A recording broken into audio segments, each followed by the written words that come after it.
Bonjour Aurélien, Salut Stéphane. comment vas-tu? Bah, très bien. Déjà, je vais te laisser te présenter en quelques mots. Ok, du coup je m'appelle Aurélien Vaudet, alias Collapse, parce que c'est mon nom d'artiste aussi. Je suis danseur professionnel et aussi musicien et chanteur. Et je vis à Bordeaux depuis 13 ans, natif d'Aix-en-Provence, D'accord. actuellement. Donc, on va parler de ton évolution durant ta carrière. Dis-moi, qu'est-ce qui t'a amené à faire de la danse? Oh, quand j'étais à Aix, fin d'année 90-2000, on est tous un peu dans la période où on commençait un peu à voir le hip-hop un peu partout. Donc vraiment, que ce soit la musique ou les clips ou des vidéos et tout ça. Et il y avait vraiment ce truc après. En fait, gamin, je faisais du judo. Et, euh, et on a basculé un petit peu à une période où j'avais envie de changer un peu sport et tout ça. Et j'ai vu de la gym. Et la gym, tout ce qui est acrobatique, salto, vrille et tout ça, je trouve ça assez fou. Et ensuite, quand j'ai vu des premiers clips avec des mecs qui faisaient des saltos en baggy sur de la musique et tout, je dis, ça monte sur les mains, ça, c'est stylé ça. Et du coup, je me suis inscrit en MJC, maison de jeunes de quartier à côté d'Aix-en-Provence. Et j'ai attaqué mes premiers cours de hip-hop. Et donc, ça t'a plu, ça t'a beaucoup plu si aujourd'hui tu es devant nous en tant que danseur. De ouf, ouais, grave, carrément. Ça a été vraiment. Je sais pas, c'est un moyen d'expression et Un de déclic? libérer. Ouais, je sais pas si ça a été un déclic, parce qu'après, ça a été juste fluide. J'ai tellement adoré prendre mon temps que de faire du mouvement sur de la musique que du coup, j'ai continué. Il y a un truc très libérateur, très. Euh, comment dire il y a une sensation par rapport à la danse, vraiment de désacraliser plein de choses, de vraiment laisser aller aussi son corps dans cette vision-là. Puis aussi tout le côté sportif aussi qu'il y a là-dedans.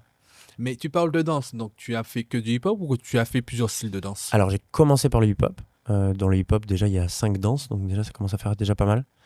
Il s'avère qu'au fur et à mesure des années de hip-hop, j'ai eu encore faim et j'avais envie de découvrir autre chose dans la danse. Du coup, je suis allé vers le modern jazz, classique, contempo. J'ai fait du jazz en conservatoire aussi, à Aix-en-Provence. Et puis après, je sais pas. Je pense que c'est la fin. Vraiment le fait d'avoir la dalle, quoi, qui m'a fait vouloir découvrir vraiment plein d'atmosphères, plein de concepts. Et du coup, je suis parti à Lyon après pour découvrir différents stages avec différents chorégraphes, des Américains. C'est d'ailleurs avec un stage d'Alvin Ailey qu'il y a aussi des choses au niveau de ma carrière qui ont commencé à se déclencher. Et tu dirais que toutes ces danses t'ont permis de créer ton style à trois, Ouais, clairement. Collapse? Ouais, clairement. Clairement parce que du coup, le hip-hop a ses codifications. Chaque danse appartient un petit peu à un courant et à un concept autour même du mouvement lui-même, hein, que ce soit debout ou au sol. Et, euh, et en fait, d'avoir récupéré les danses académiques et d'avoir mélangé un peu tout ça au début, c'était assez compliqué parce que du coup, je me suis peut-être un peu perdu, même identitairement, dans qu'est-ce que je devais ressembler, à quoi je devais euh, ressembler comme danseur. Est-ce que je suis un danseur hip-hop? Est-ce que je suis un danseur académique? Tout ça. Puis au fur et à mesure des années, à cette époque-là, ça n'existait pas beaucoup. Mais il y a tout un courant en fait qui s'appelle expérimental, un peu D'accord. hybride, qui vient donc mélanger un peu les différents types de danse, autant dans le contemporain que dans le hip-hop. Et du coup, c'est vrai qu'il y a il y a une nouvelle danse un petit peu qui est un peu sortie de terre sur ces périodes-là, qui était plus prédisposée, on va dire, à la danse de spectacle dans les théâtres et dans les grands spectacles ou dans les ballets plutôt que la danse hip-hop qui est plus à la base du show ou de la danse de battle. D'accord. Je sais aussi que tu es aussi interprète. Excusez-moi, je prends mes notes. C'est normal. Je t'en prie. Tu es interprète et que tu danses. Tu veux encore danser sur le Non, téléphone? j'essaie de cramer. T'inquiète, eux aussi, vous me cramez. C'est pas possible, c'est pas grave. Oh là là. Ah, ça arrive, hein, c'est du direct. Non, il va couper sur le montage, c'est pas grave. Ce sera coupé au montage. Tu interprètes avec Kafik et Révolution. Oui, je travaille avec ces deux compagnies depuis plusieurs années. Bah, il s'avère que quand j'ai quitté mon sud natal et que je suis venu donc au début de Aix-en-Provence, je suis parti à Lyon. De Lyon, j'ai commencé un peu à bosser là-bas et ça n'a pas porté les fruits que je voulais. Et du jour au lendemain, je suis arrivé à Bordeaux. Et à Bordeaux, j'ai intégré la formation professionnelle de la compagnie Révolution. D'accord. Et donc, ça fait déjà en fait 12 ans que je travaille avec la compagnie Révolution parce que j'ai intégré la compagnie dès la première année de format. Ok. J'ai une question. Tu m'as dit que tu avais plusieurs styles de danse. Tu les as vus avant d'intégrer Révolution ou bien Révolution t'a permis de voir Avant, avant? bien avant. Donc tu es arrivé avec déjà ton style Je prédéfini. suis arrivé avec mon bagage multiple, un panel assez varié effectivement. de possibilités. Il s'avère que la compagnie Révolution et la formation, du coup, amènent le danseur hip-hop à s'ouvrir aux autres danses. Donc, tu étais déjà arrivé avec Donc tout moi, ce qu'il fallait. exactement. Donc le chorégraphe, il m'a dit bon, écoute, c'est super, t'as déjà beaucoup de choses et beaucoup de bagages. Euh, Très bien que tu sois là, mais ça va te servir en vrai de retravail, de retravailler en profondeur, puis de découvrir aussi d'autres artistes. Et il s'avère qu'en fait, pendant la première année, déjà, j'ai intégré les premiers spectacles qui nous ont fait tourner à l'international et tout le reste, quoi. Tu parles d'international, donc je vais dire ton hobby, hein, c'est pas péjoratif. Ton hobby t'a fait devenir pro et t'a fait voyager à travers le monde. Ouais, très jeune. Et ça, dis-moi quelles sont les sensations Oh bah, du jeune qui arrive, qui fait ce qu'il veut, et qui est dans la. rien n'était prévu à la base. Rien n'était prévu à la base, tu vois. Mais en gros, dès qu'on a commencé, en fait, déjà, je me retrouve en formation avec des danseurs qui sont un peu de partout. Et on se retrouve à être en fait plusieurs dans la compagnie sur le spectacle en question qui s'appelle Urban Ballet à l'époque, à tourner ce spectacle. En fait, du coup, je suis avec mes potes, je bosse avec mes potes. Et en fait, on se retrouve à faire nos premières dates à 19 ans à peu près, pour un peu nous tous, à Hong Kong, au Canada et en Inde. Du coup, voyage tout frais payé, avec mes potes, en voyageant, pour aller découvrir des publics et des scènes et des lieux qui nous étaient complètement inconnus à la base. Et dans le métier que tu aimes. Ouais, dans un métier que je kiffe, quoi, qui est un métier passion. Donc à partir de là, on se dit, bon, les gars, on va faire ça toute notre vie, hein, parce que franchement, c'est plutôt fun, quoi. Parle-moi on parle de tout, mais je pense que ça doit être compliqué. Tu dois avoir une hygiène de vie qui est assez stricte, en fait. Alors, on n'avait pas abordé cette question, mais écoute, franchement, je sais pas, oui, je fais attention à mon corps, il y a un entraînement du danseur qui est évident, après c'est plus sur les périodes de création, sur les périodes de tournée où vraiment il y a un besoin de rigueur exemplaire, on va dire. Quand je suis à la maison, hein, je suis tranquille, hein. Tu Un peu parles d'alcool, on fume un peu de clope, on C'est aime pas faire des grave. soirées, quoi, tu vois. comme tout le monde, quoi. Ouais, voilà, en vrai, on aime vivre, quoi.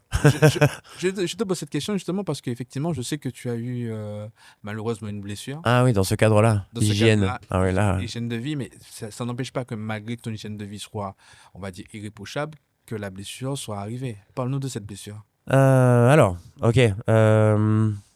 31 mai 2018, on se retrouve à rentrer d'Hong Kong d'ailleurs. On était à l'Opéra la semaine d'avant et on enchaînait 7 dates d'affilée, donc une brochette incroyable à l'Opéra de Bordeaux. J'avais fait venir toute ma famille et tout d'Aix-en-Provence, venez et tout, incroyable. Et donc je m'étais déjà abîmé en fait le genou précédemment sur un entraînement et j'ai eu un mauvais diagnostic d'IRM. On m'a dit bon voilà, ligament partiellement rompu, ça va le faire et tout, muscu, kiné et let's go. Et je suis parti à Hong Kong en dansant sur une douleur. Et à l'Opéra de Bordeaux, dernier mouvement du premier spectacle. Donc je fais tout le spectacle, dernier move, réception d'acrobatie, j'ai le genou qui sort et qui rentre. Je me lève, je faillis, je salue, et là je fais, il y a un problème. Douleur qui remonte du genou jusqu'à la tête. Je sors de scène, 8 mois. Les 8 mois qui ont enchaîné, ils ont été assez particuliers dans ma vie parce que donc dans la foulée, j'ai fait une double greffe de ligament et une double suture de ménisque sur le même genou par une chirurgienne extraordinaire de Bordeaux. Et en fait, il y a eu un poids qui a été assez libéré. Je pense que c'était assez lié à l'émotionnel. Le genou, c'est aussi un peu le jeu et le nous. Et c'est dans le sens des mots MAUX. C'est la non-volonté de fléchir face à une situation. Donc des fois, le corps, il vient faire gentiment des rappels. Toujours. Tu veux pas faire ça? On va Ok. s'occuper de toi, mon petit pote. C'est ça. Donc en fait, de m'être blessé le genou et de m'être reconcentré en fait à ce moment-là énormément sur moi et ma santé, absolument. Il y a un truc assez salvateur d'énergie qui m'a soulagé de quelque chose, bizarrement. Alors j'en ai vachement souffert les premières dates parce que des fois j'étais en béquille et les potos ils rentraient à l'Opéra de Bordeaux pour aller faire les dates et moi j'étais là en mode bon spectacle à vous, hein, ça va être super. Mais j'ai fait 6 mois intensifs, 7 mois intensifs de kiné non-stop. Je me faisais mes piqûres d'anticoagulants tout seul dans ma chambre. Je me suis même filmé dans mon appartement avec mes béquilles en galère et tout pour voir les techniques que je faisais pour me déplacer et m'alléger un maximum. Et j'ai pris ça en fait avec énormément de recul. À aucun moment, j'ai pensé que ma carrière était terminée. C'est très particulier. T'avais ta deadline en tête, en fait. C'est-à-dire que tu savais que tu voulais remonter sur scène. Moi, je remontais sur scène quoi qu'il en soit. Donc il y a eu cette opération. J'en ai bien chié au niveau de la rééducation. C'était quand même un sacré combat, malgré tout, les opérations du genou. C'est pas toujours dit que ça tienne, c'est pas toujours dit que plein de choses. Mais du coup, ça m'a mis aussi le pied un peu à la musique à cette époque-là. C'est un peu là que j'ai vraiment un peu forcé le truc. Et après, en fait, je suis allé au CERS, au Centre de rééducation des sportifs de haut niveau à Cap-Breton. Ok. Et j'ai fait un mois de réathlétisation du 7e au 8e mois, mais d'une intensité monstrueuse. Et quand je suis sorti là, j'étais une machine de guerre. C'est-à-dire que quand je suis sorti de là, j'étais plus en forme que ce que j'étais avant d'être blessé. C'est sûr. Nutritionniste, psychologue, médecin, kiné, il y avait tout. Bain froid, c'était monstrueux. Bon, je faisais 7 heures de sport par jour, c'était assez déroutant. Parce que étant un sportif de scène, quand on me demande d'aller faire des appuis extérieurs avec des rugbyman dans l'herbe froid, je suis en mode, les gars, vous êtes sûrs que je suis obligé de faire ça? Il faut les faire. Ouais, regarde, si, tu vas y aller. Il faut les faire. Ok, coach. Je me suis retrouvé à dire des gens coach, c'est très particulier. Et le 20 mars 2019, je suis en fin d'arrêt maladie. Le 21 mars 2019, j'étais sur scène pour le spectacle Costard. T'as pas eu peur que ton genou lâche une nouvelle fois? J'ai eu peur, mais ça a tenu. Et puis j'ai tellement fait d'exercices en fait derrière. Et donc en fait, ce qui a suivi, c'est que... Alors il y a un truc assez marrant justement sur cet accident. C'est que du coup, donc, en mai d'avant, donc fin mai, début juin, je me pète le genou en 2018. Et début juin 2019, il y a un battle organisé par Red Bull dans l'Opéra de Bordeaux. Et je fais... En revanche, tu vas l'apprendre. Et je pense... je sais pas en fait au début. Au début, je sais pas vraiment parce que je me dis, allez, j'aime bien voir des battles. Puis le truc Red Bull, j'avais bien envie de le voir et tout parce que c'est cool. Moi, quitte à avoir un battle, autant participer. Et je fais les pré-qualifs. Et je vais en finale. Et je perds en finale. Mais les deux finalistes sont qualifiés pour le lendemain. Et le lendemain, on se retrouve dans l'Opéra de Bordeaux. Et je gagne le battle Red Bull Dance Your Style, Grand Sud, Bordeaux, quoi. Sans me rendre compte vraiment de ce qui se passait, quoi. Oui, mais alors, donc, pour ceux qui nous regardent... Ouais, revanche de la vie pour ce coup-là. Pour ceux qui nous regardent, qui laissent tomber au premier abord, tu peux leur dire qu'effectivement, tu as eu cette blessure. Tu n'as pas... Je suppose que tu as eu du monde à côté de toi pour pouvoir te soutenir pendant ce moment. Oui, oui, quand même, bien sûr. Bien sûr, j'ai eu ma famille un peu de loin, j'ai eu quelques proches, effectivement, aussi. Si, j'ai été soutenu sur ce truc-là. Après, c'est très personnel, quoi. Parce que le soutien ou pas, si le mental, il suit pas, si la personne rentre en dépression et les autres, allez, tu vas y arriver. La personne, elle est comme ça, ça reste toujours délicat. Je sais pas, il y a eu toujours cette force de me dire merci de me soutenir, mais vous inquiétez pas. De toute façon, je reviens, quoi. De toute façon, je reviens. Je n'ai jamais pu... J'ai toujours détesté ces discours assez scientifiques et un peu trop scientifiques des médecins qui disent tu sais, là, avec ta jambe, avec ton dos, tu vas plus pouvoir trop danser et tout. Non, ça n'existe pas, ça. Pour moi, le mental a tellement une force extraordinaire dans la manière de se soigner et tout ça, quoi. Enfin, la dépression prouve évidemment que le schéma sanguin il ralentit lorsqu'on n'est pas bien. Enfin, la cicatrisation, les globules blancs, et trucs. Donc, il y a tout un truc en fait dans l'énergie de croyance qui aide beaucoup ces choses-là vis-à-vis de ça. Et donc, donc je gagne ce battle Red Bull Dance Your Style contre toute attente, enfin vis-à-vis de moi-même. Hein. Et derrière, j'ai plus de taf. Donc cet événement est passé, la revanche de la vie je me suis flingué dans l'Opéra de Bordeaux, j'ai gagné dans l'Opéra de Bordeaux, il est fait. Donc on passe à la suite, et puis dans la suite, il n'y a plus de carrière, pour l'instant. Pour le moment. Et ouais. Et donc du coup, je vois cette audition pour la compagnie Cafig, pour Folia. Et je vais faire cette audition à Lyon.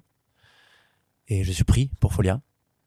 Et derrière, on enchaîne 5 ans de tournée à travers la France et à travers le monde, quoi. Quand tu arrives, est-ce qu'ils sont au courant? Est-ce que tu es transparent sur la blessure que tu as eue et sur Ils savent même pas ma vie.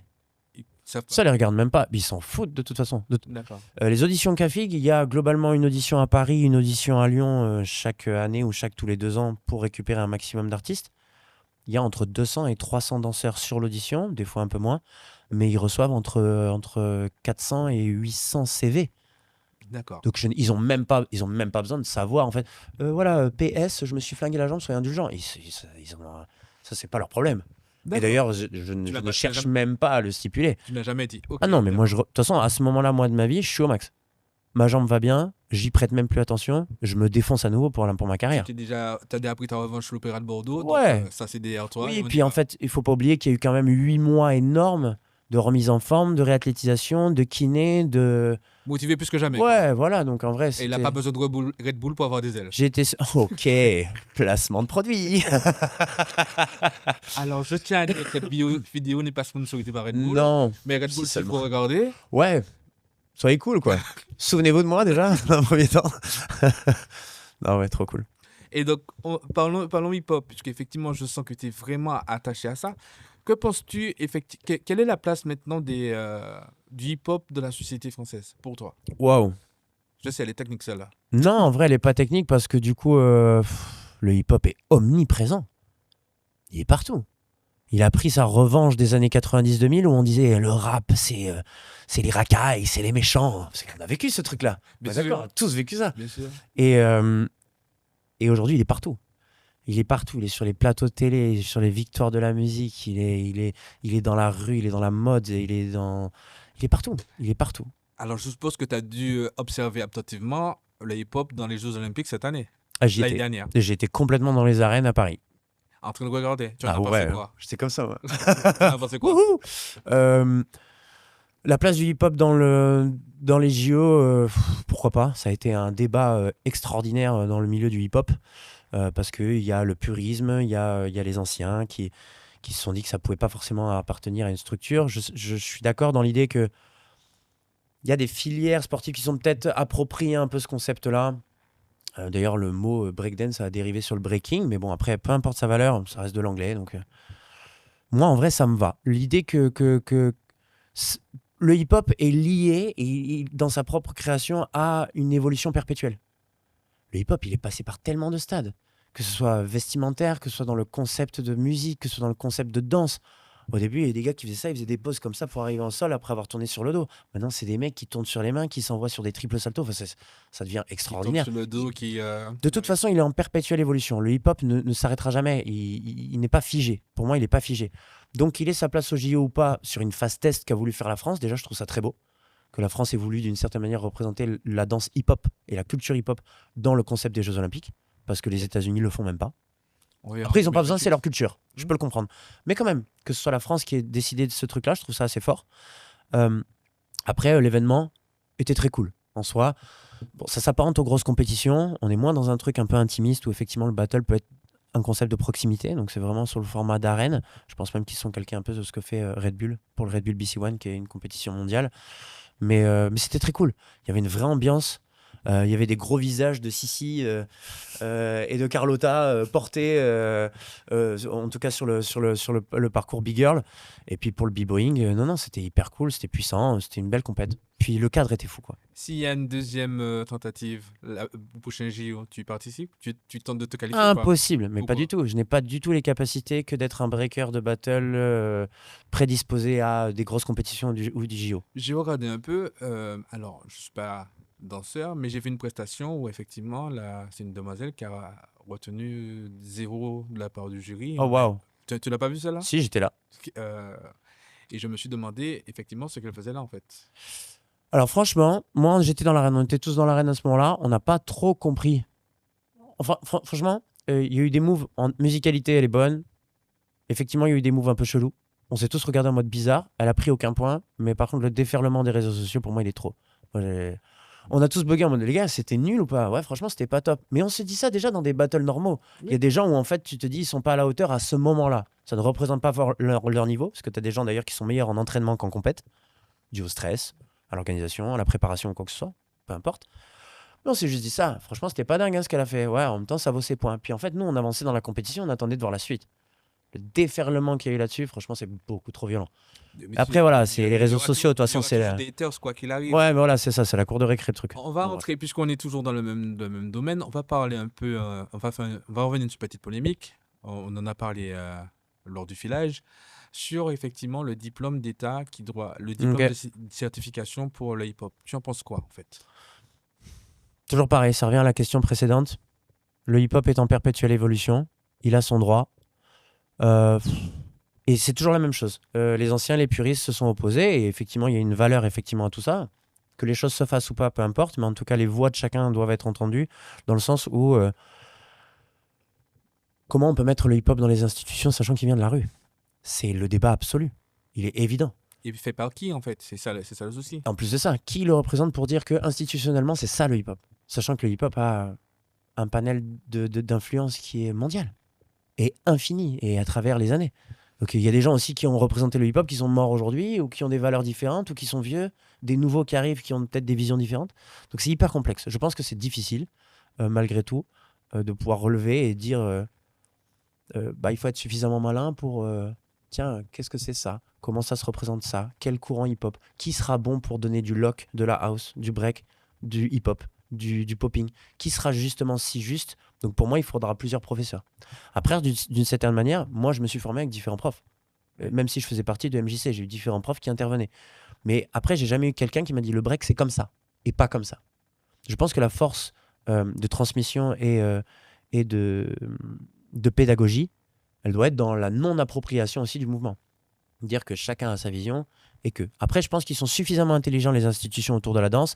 Il y a de très gros activistes dans la danse hip-hop en France, nous sommes même connus mondialement pour ça, qui sauront justement faire les bonnes réunions pour décider sainement de à quoi ça doit ressembler, quoi. Mais justement, ça a été un peu teasing de vouloir effectivement parler d'un diplôme. Parce que, effectivement, je suis avec quelqu'un qui a fait de la danse, en fait, Oui. et qui ne comprend pas ma réticence, effectivement, vis-à-vis du teasing qui a été fait autour de ce fameux diplôme, et qu'elle me dit que ce serait intéressant que ce soit codifié comme le ballet, en fait. Ouais, le jazz, le classique ou le moderne. Ouais. Sauf que quand je lui explique et que je lui dis que pour moi, le ballet, c'est une danse qui est codifiée, et effectivement, quand tu regardes les plus grandes danseuses étoiles, elles ne sortent pas du cadre, en fait. Elles ne font que ce qu'elles ont appris. On est en ballet, on est en ballet. Ça, je suis d'accord. On est en ballet. Ouais.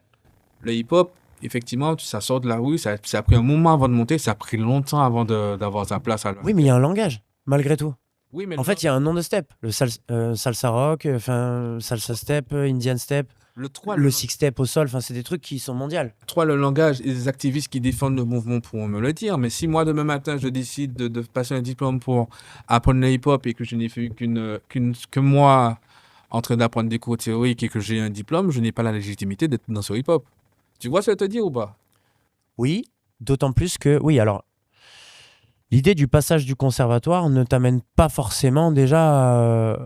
Enfin, on passe pas forcément par le conservatoire. L'idée du diplôme, globalement, celui qui se pointe, c'est qu'il a pris des cours avant. Parce on n'est pas sur un cursus conservatoire potentiel. La différence entre acquérir un diplôme et être élève d'un conservatoire, c'est très différent. Parce que celui qui est en conservatoire, même en danse contemporaine, qui peut être au PESMD, au CNSM pardon, de Lyon ou des choses comme ça en danse contemporaine, et il va pour être danseur professionnel, pas pour être prof. Le cursus de professeur, il arrive dans un second temps. C'est une volonté différente. Donc souvent, c'est des gens qui ont déjà dansé.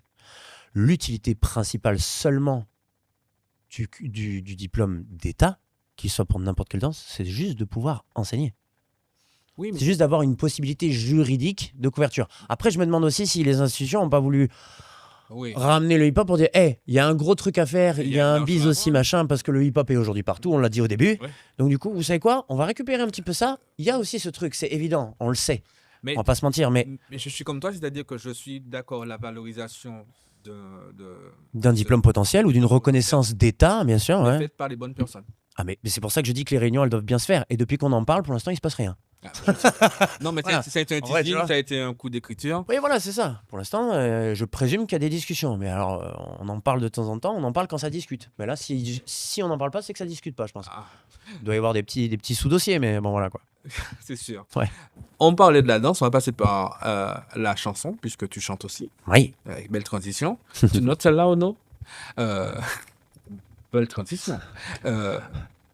À quel moment tu t'es lancé vers la chanson? C'est quand tu étais à 8 mois d'attente pour ton genou, ou avant ça, ou après cela? Un tout petit peu après. Il s'avère que de toute façon, la musique fait partie de moi, parce que je danse dessus, et que j'adore ça. Moi, j'ai été éduqué tout gamin, en fait, à écouter de la musique très fort, avec des enceintes sur les fenêtres, avec ma famille, voilà. Dans la voiture, ma mère dansait. Voilà, donc j'ai été bercé par ce truc toujours. Je suis à la base chanteur professionnel de douche, hein, voilà, pommeau de douche, le poste, le CD. Aussi. Bah, voilà, il y a plus d'eau chaude. J'arrête. On la connaît celle-là, voilà. Donc en fait, j'ai toujours chanté. J'ai toujours adoré ça. Il s'avère que c'est effectivement sur la période de ma blessure où j'ai commencé vraiment à désacraliser ce truc et me dire tiens, pourquoi pas s'amuser déjà avec. Et en 2019, quand on était en tournée justement avec Folia à Paris, j'ai une amie d'enfance qui s'appelle Élise Reslinger, qui est devenue chanteuse à un moment donné chez Universal, qui se démerdait plutôt bien. Et j'allais la voir les lundis et les mardis, c'était mes jours de repos. Et en fait, on papotait, on écoutait musique et tout un petit peu sur tout ça. Et un jour, j'ai fait une petite impro en top line sur un morceau de de son mec à l'époque. Il m'a stoppé, il fait oh, attends, ça c'est bien, ça, on va enregistrer. Et j'ai dit ah ouais. Il m'a dit ouais. J'ai dit ok. Et je me suis retrouvé pour la première fois face à un micro d'enregistrement avec un casque sur les oreilles pour voir ce que donnait ma voix. Et ça a été horrible au début. Tout le monde, quand il s'entend au début, c'est assez particulier. Et en fait, j'ai adoré l'exercice. Que de me plier là-dedans, que d'écrire, que de me retrouver en fait assis par terre avec ma pote pendant que l'autre il est en train de bosser la prod et de réfléchir à des paroles. J'ai adoré ce truc. Et en fait, au fur et à mesure, j'ai acheté un peu plus de matos, puis j'ai continué, puis j'ai chanté, puis j'ai commencé à enregistrer des petits trucs. Puis j'ai rencontré des gens sur mon parcours aussi qui m'ont accompagné, qui m'ont aidé, comme Boulevard Désert, avec qui on a fait des productions, qui m'ont mis des rappeurs comme Hippo comme Fou pour coécrire avec eux. Puis même moi pour désacraliser un petit peu, parce que je me sentais pas forcément à la hauteur ou légitime de certaines choses, qu'il y a toujours un petit peu ce truc au début, quoi. Et en fait, on m'a accompagné de ouf. Et aujourd'hui, je bosse plus de Bordeaux avec Bench, qui est aussi d'un groupe de rock, pop rock, Valentine, et Clovis, qui est un jeune beatmaker, DJ qui déchire. Et en fait, on bosse là ensemble et on crée des sons. Puis aujourd'hui, il y a un album qui est prêt. Il y a déjà 3 sons sur les plateformes. Je fais des concerts. J'ai énormément envie d'être sur scène parce que j'adore ça. Je comprends. Ouais, la facilité du travail d'avant. Je ne saurais même pas combien de spectacles j'ai fait dans ma vie, mais j'ai dû danser, je sais pas, 500 ou 700 spectacles déjà dans ma vie autour du monde. C'est assez barge, quoi. J'ai entendu tout à l'heure que tu as fait la première partie sur un concert de Cut Killer. C'est celui qui a eu lieu l'année dernière ou pas? Ouais, exactement. En juillet dernier, j'ai fait Cut Killer et Sims en première partie. C'était sur les quais? Sur les quais, ouais. Oui. Ouais. Et comment le public a perçu ta prestation? Alors, le public, il a kiffé. Après, pas mal de gens que j'avais invités moi-même. Donc, c'était, tu vois, c'est un peu du cadeau. C'est normal. C'est un peu du cadeau bonus, quoi. C'était super. Merci, papa. Enfin, voilà, tu vois. Sans deck. Mais non, malgré tout, en fait, il y avait du public qui était quand même là en anticipé par rapport pour Cut Killer et pour la soirée Sims. Et en fait, j'ai le patron en fait, du lieu qui est venu me voir. Il m'a dit écoute, par contre, franchement, bravo parce que tu as tenu 1 heure des gens qui n'étaient pas venus pour te voir, toi. C'est cool. Pour moi, ça c'est un super compliment. Ouais, c'est sûr. Pour moi, j'ai fait le taf. Tout est toujours amélioré. Hein. Ça, ça c'est sûr, parce que j'ai de l'ambition à terme sur les projets. J'aimerais avoir des danseurs, j'aimerais pouvoir chorégraphier éventuellement des projets autour de ma musique et tout ça. Mais j'étais trop content. Enfin, tenir 1 heure, ouais, des gens qui viennent pas pour soi. La musique. Tu sais, tu es vraiment un modèle. Si tu avais un message à faire passer, est-ce que tu peux dire à la caméra? Je te laisse avec elle, là. Salut. Mais déjà, tes projets à venir, avant de parler de messages forts, tes projets à venir, puisque tu m'as dit les plateformes, il y a déjà 300. Ouais, de ouf. Spotify, Deezer, Apple Music, c'est à peu près partout, parce que je distribue sur DistroKid et ça marche bien. Clip déjà en cours, en indépendant. Clip déjà clippé ou Alors, il y a un son qui est clippé, qui était réfléchi mais fait vite. Il y a Mon Ego qui est sorti. J'aimerais le clipper un de ces 4, mais pas prévu pour l'instant parce que ça va demander pas mal d'organisation. Il y a Tu seras là qui a été annoncé. Du coup, c'est le dernier qui est sorti depuis avec justement une vidéo mise en situation du dernier concert à Deus sur les quais donc, de juillet dernier. Là, le mois prochain, il y a Ça va aller qui va sortir, qui est un son un peu radio-edit qui sera accompagné d'un clip.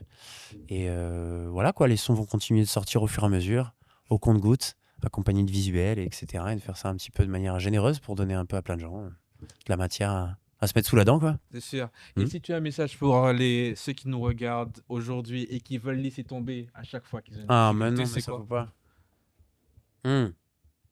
Avec tout ce que tu viens de dire, blessure, revanche, vivre de ta passion. Ok, bien sûr. Il y a un truc que j'ai identifié au fur et à mesure de ma vie, c'est que les rêves se réalisent.